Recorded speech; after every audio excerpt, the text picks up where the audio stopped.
नमस्कार, आप देख रहे हैं न्यूज 72 और मैं हूं अनुष्का शर्मा। देश दुनिया की सबसे बड़ी और ताजा खबरों के साथ हाजिर हैं हम। तो आइए बिना वक्त गवाए चलते हैं खबरों की तरफ। केरल की रहने वाली भारतीय नर्स निमिषा प्रिया को यमन में होने वाली फांसी की सजा टल गई है। निमिषा प्रिया को 16 जुलाई को अपने business partner Talal Abdo Mahdi की हत्या के मामले में फांसी की सजा दी जानी थी। केरल के प्रभावशाली सुन्नी मुस्लिम नेता कंथापुरम एपी अबूबकर मुसलियार और भारत सरकार के हस्तक्षेप से हो रही बातचीत के बाद यमन के स्थानीय अधिकारियों ने निमिषा की सजा स्थगित कर दी है।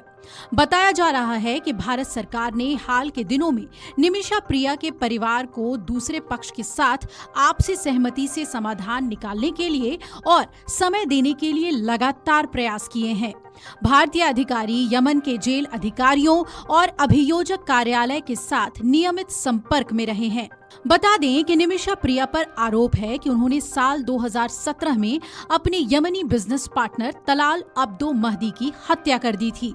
इस मामले में उन्हें 2020 में मौत की सजा सुनाई गई थी और अंतिम अपील 2023 में खारिज हो गई।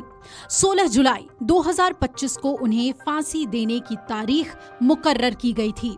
फिलहाल निमिषा यमन की राजधानी सना की जेल में बंद हैं। पिछले दिनों सुप्रीम कोर्ट ने भी निमिषा की फांसी की सजा रुकवाने की मांग को लेकर दायर याचिका पर सुनवाई की।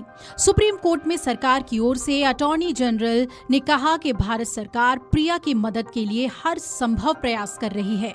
उन्होंने अदालत को जानकारी दी कि प्रिया के मामले को देख रहे सरकारी वकील सहित यमन के अधिकारियों के साथ फांसी के आदेश को निलंबित करने के लिए बातचीत बड़े पैमाने पर चल रही है। इसके बाद ब्लड मनी के जरिए भी इस मामले को सुलझाने की कवायद तेज की गई है। 2008 में केरल से यमन पहुंची निमिषा प्रिया पर 2017 में तलाल अब्दो महदी की हत्या के आरोप लगे। निमिषा तब से यमन की सना जेल में बंद है। इस साल की शुरुआत में उसे फांसी की सजा सुनाई गई थी। इस महीने फांसी की तारीख का ऐलान भी कर दिया गया। इसके बाद निमिषा को बचाने की कवायद तेज हो गई। निमिषा प्रिया इंटरनेशनल काउंसिल नामक एक संस्था बनाई गई है जो लगातार ब्लड मनी को लेकर सक्रिय है। दरअसल यमन में शरिया कानून के तहत कहा गया है कि अगर पीड़ित परिवार पैसे लेकर चाहे तो दोषी को माफ कर सकता है। केंद्र सरकार से लेकर ग्रैंड मुफ्ती तक इसमें एक्टिव हुए। निमिषा को बचाने के लिए केंद्र सरकार के अधिकारियों से लेकर ग्रैंड मुफ्ती अबूबकर अहमद और निमिषा का परिवार एक्टिव हुआ। निमिषा की मां तो लंबे वक्त से यमन में ही मौजूद हैं। केंद्र सरकार के अधिकारी दूतावास न होने के बावजूद यमन में लगातार कूटनीतिक तरीके से संपर्क बनाए हुए हैं।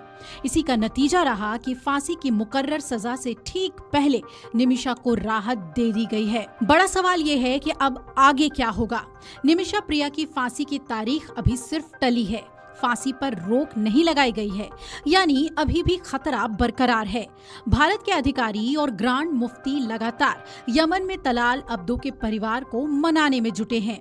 निमिषा के परिवार ने तलाल के परिवार को $1 मिलियन यानी कि करीब 8.5 करोड़ रुपए देने की पेशकश भी की है। हालांकि ब्लड मनी को लेकर राजी होना है या नहीं, ये फैसला तलाल के परिवार को करना है। तलाल का परिवार अगर साफ इनकार कर देता है तो फिर कोई ऑप्शन नहीं बचेगा। फिलहाल देश में यही प्रार्थना की जा रही है कि निमिषा बच जाए।